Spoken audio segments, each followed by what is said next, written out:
ଶ୍ରେଣୀ ତୃତୀୟ, ବିଷୟ ସାମାଜିକ, ସୁଖୀ ପରିବାର। ଆଜି ଆମେ ଏହି ବିଷୟକୁ ଜାଣିବା। ତୃତୀୟ ଶ୍ରେଣୀ ଜଣା ଅଜଣା ବହିର ସୁଖୀ ପରିବାର ବିଷୟଟି ଷଷ୍ଠ ପାଠ। ଦେଖ, ଆମେ এই ସୁଖୀ ପରିବାରକୁ ଆଜି ପଢ଼ିବା। ଏଥିରେ କ'ଣ ଅଛି ଜାଣିବା। ଥରେ ବାଘ, ସିଂହ ଓ ବିଲୁଆମାନଙ୍କ ସଭା ବସିଲା। ବାଘ କହିଲା, ଜଙ୍ଗଲ ତ ସଫା ହୋଇଗଲାଣି, ଆଉ ଶିକାର ମିଳୁନାହିଁ। କ'ଣ କରିବା? ସିଂହ କହିଲା, ଚାଲ ସମସ୍ତେ ମିଶି ଶିକାର ଖୋଜିବା। ଜଙ୍ଗଲ ଭିତରେ ଖୋଜାଖୋଜି କରୁ କରୁ ସମ୍ବରଟାଏ ମିଳିଗଲା। ସେମାନଙ୍କ ମନ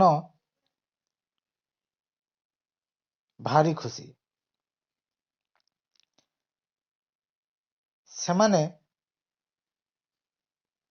ମାଂସକୁ ସମାନ ସମାନ ଭାଗ କଲେ। ଯେ ଯାହାର ଭାଗ ଧରି ଫେରିଲେ।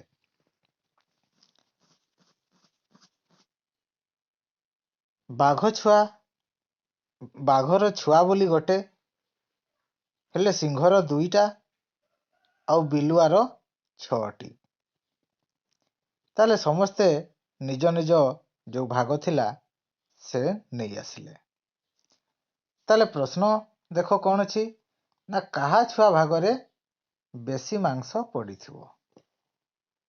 ଯାହାର ଛୁଆ କମ୍, କାରଣ ବାଘର ଗୋଟେ, ତେଣୁ ବାଘ ଛୁଆ ଭାଗରେ ବେଶୀ ମାଂସ ପଡ଼ିଥିବ। କାହାର ଛୁଆ ସବୁଠାରୁ କମ୍ ମାଂସ ପାଇଥିବେ? ଯାହାର ଛୁଆ ସଂଖ୍ୟା ଅଧିକ। ତାହେଲେ ଛୁଆ ସଂଖ୍ୟା କାହାର ଅଧିକ ଥିଲା? ନା ବିଲୁଆର 6ଟି।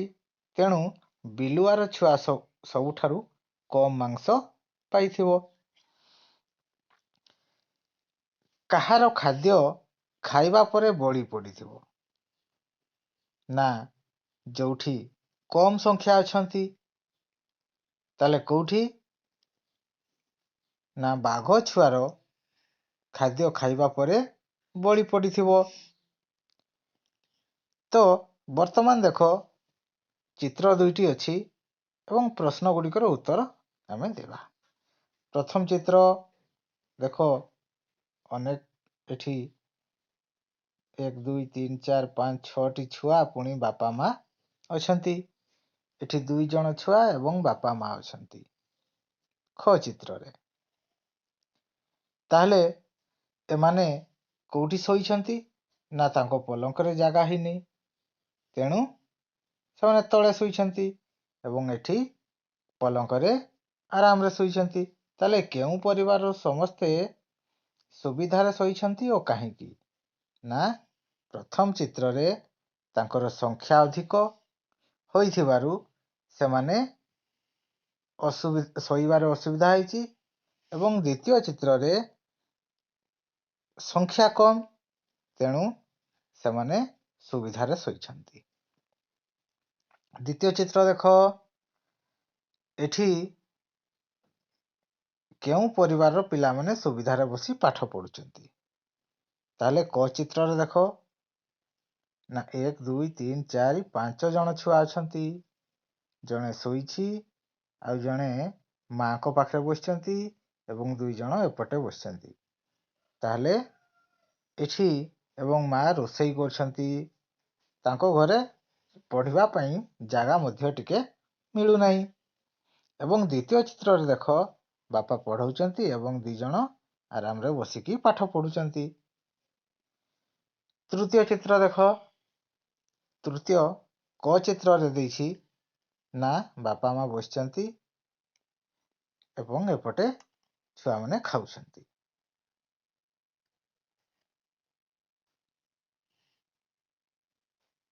ଖ ଚିତ୍ରରେ ଦେଖ, ନା ବାପା ମାଙ୍କ ସହିତ ଏକା ସାଙ୍ଗରେ ସମସ୍ତେ ଖାଉଛନ୍ତି। ତାହେଲେ ଏଠି ଚିତ୍ରରେ କେଉଁ ପରିବାରର ସମସ୍ତ ଭଲ ଭାବରେ ଖାଉଛନ୍ତି? द्वितीय चित्र चतुर्थ चित्र देख चतुर्थ क चित्र एठी देइछि केउं परिवारर पिलामाने खुशी रे अछंती ना एठी देखो पिला संख्या अधिक हैं किए लंगड़ा होई बुलछंती किए कड़ी झगड़ा करूछंती किए खेलिबा पई टणा उटरा होउछंती किंतु द्वितीय चित्र देख ख चित्र रे ना बापा मां सहित सेमाने आराम रे खुशी रे अछंती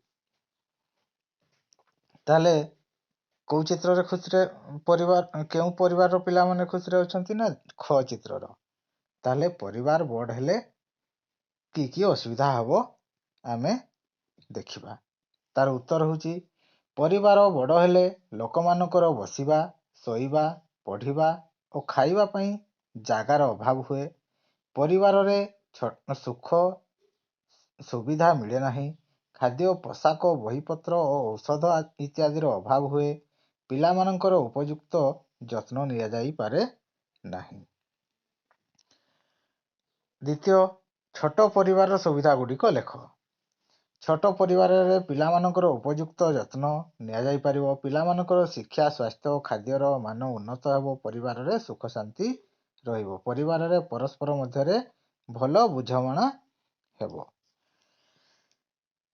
ताहले एथिरो आमे कोन जानिले ना परिवार बड़ हेले लोकमानकर बसिबा सोइबा पढ़िबा और खाइबा पई जागर अभाव हुए खाद्य पोशाक बहीपत्र औषध आदिर अभाव हुए सुख सुविधा मिले नहीं परिवार छोट हेले पिलामानकर उपयुक्त यत्न निया जाई परिबो सेमानकर शिक्षा स्वास्थ्य एवं खाद्यर मान उन्नत हबो फଳରେ परिवार सुख शांति रहिबो परस्पर मध्यरे भल बुझामण रहिबो तेणु छोट परिवार सुखी परिवार परिवारर लोक संख्या बढ़िले देशर लोक संख्या बढ़े एथिपाई अधिक खाद्य बासगृह पोशाक इत्यादि दरकार हुए गमनागमन पई अधिक बस रेल चलिबा दरकार हुए पाठ पढ़िबा पई अधिक विद्यालय और चिकित्सा पई अधिक डाक्तरखाना दरकार हुए निम्न रे केतोटी उक्ति दिया जाइछि सेगुडिक मध्यरु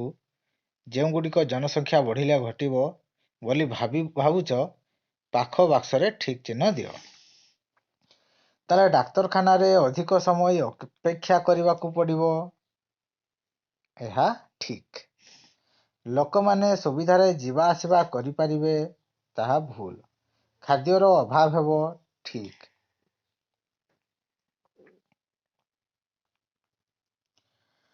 चाकरी मिलिबो नाही एहा मध्य ठीक रहिबाकू जागा मिलिबोनी एहा मध्य ठीक परिवेश नष्ट हेबो एहा मध्य ठीक दरदाम कमिबो ताहा भूल दरदाम बढ़िबो कमिबो नाही परिवेश निर्मल रहिबो एहा भूल जंगल नष्ट हेबो एहा ठीक गाड़ी मोटर संख्या बढ़िबो एहा ठीक ताले देखिबा तुम अंचल रे थिबा वयस्क गुरुजन मानकु साक्षात करो सेमानकु तळे लेखा जाइथिबा प्रश्न गुडिकर उत्तर पचारि हां किंबा ना लेख ताले देखिबा कोन कोन हेई पारे आमे देखिकी कहिबा आपणक समय रे बस रेल वर्तमान भली भिड़ होउतला कि डाक्तर देखाइबा पई लंबा धाडी रे ठिया होई बहुत समय अपेक्षा करबाकू पड़ुथिला कि ना सेते बेले लोक संख्या कम थिले तेणु एगुडिक ना होउतला हाट बजार रे एते भिड़ थिला कि ना रास्ता रे एते गाड़ी मोटर जीवा आसबा करुथिला कि ना लोकमानक मध्यरे सहयोग और भूल बुझामणा थिला कि हां वर्तमान अपेक्षा सेते बेले जंगल अधिक थिला कि हां सबु जिनिसर दाम सबुठारु अधिक थिला कि ना गाँ रे एते छाड़ वर्तमान परिस्थिति पई କ'ଣ ମତାମତ ଦେଉଛି ଦେଖିବା। ବର୍ତ୍ତମାନ ଜନସଂଖ୍ୟା ଯେଉଁ ହାରରେ ବଢ଼ି ଚାଲିଛି, ଯଦି ଏହାର ପ୍ରତିକାର କରାନଯିବ ତେବେ ଭବିଷ୍ୟତରେ ଏକ ଭୟାବହ ପରିସ୍ଥିତି ସୃଷ୍ଟି ହେବ। ବାୟୁ ଓ ଜଳରେ ପ୍ରଦୂଷଣ ମାତ୍ରା ବଢ଼ି ଚାଲିବ ଓ ଶେଷରେ ପୃଥିବୀ ଧ୍ୱଂସ ହୋଇଯିବ ଏବଂ ଜୀବ ସମାଜ ନଷ୍ଟ ହୋଇଯିବ। ଚିତ୍ର ଦେଖି କେଉଁ ପରିବାରକୁ ସୁଖୀ ପରିବାର କହିବ ଓ କାହିଁକି କହିବ ଦେଖିବା। ପ୍ରଥମ ଚିତ୍ରରେ ଥିବା ପରିବାରକୁ ସୁଖୀ ପରିବାର କହିବୁ, କାରଣ ଅନ୍ୟ ଦୁଇଟି ପରିବାର ଅପେକ୍ଷା ପ୍ରଥମ ଚିତ୍ରର ପରିବାର ସଦସ୍ୟ ସଂଖ୍ୟା କମ୍। ତେଣୁ ସମସ୍ତେ ଉପଯୁକ୍ତ ଖାଦ୍ୟ, ବାସସ୍ଥାନ ଓ ଅନ୍ୟାନ୍ୟ ସୁବିଧା ପାଇପାରୁଥିବେ। ତେଣୁ ସମସ୍ତେ ସୁଖରେ ଥିବେ।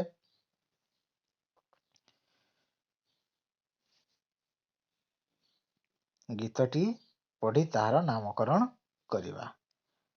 ବାପା ମା ସାଥେ ଭଉଣୀ ଭାଇ ଏ ଘରେ ରହିଛୁ ଆଦର ପାଇ। ବାପା ମାଙ୍କର ସ୍ନେହ ଶ୍ରଦ୍ଧା ମିଳିବାରେ କିଛି ନଥାଏ ବାଧା। ଖିଆ ପିଆ କରୁ ମନ ମଉଜେ, ପଢ଼ା ଲେଖା କାମ ଚାଲେ ସହଜେ। ରୋଗେ ପଡ଼ି ମା ନହୁଏ ଘାଣ୍ଟି, ଭୋକରେ ଶୋଷରେ ସୁଖେ ନା ତଣ୍ଟି। ଖୁସିରେ ସମୟ ଯାଇ ଗଡ଼ି, ସୁଖେ ଚାଲୁଥାଏ ଜୀବନ ଗାଡ଼ି।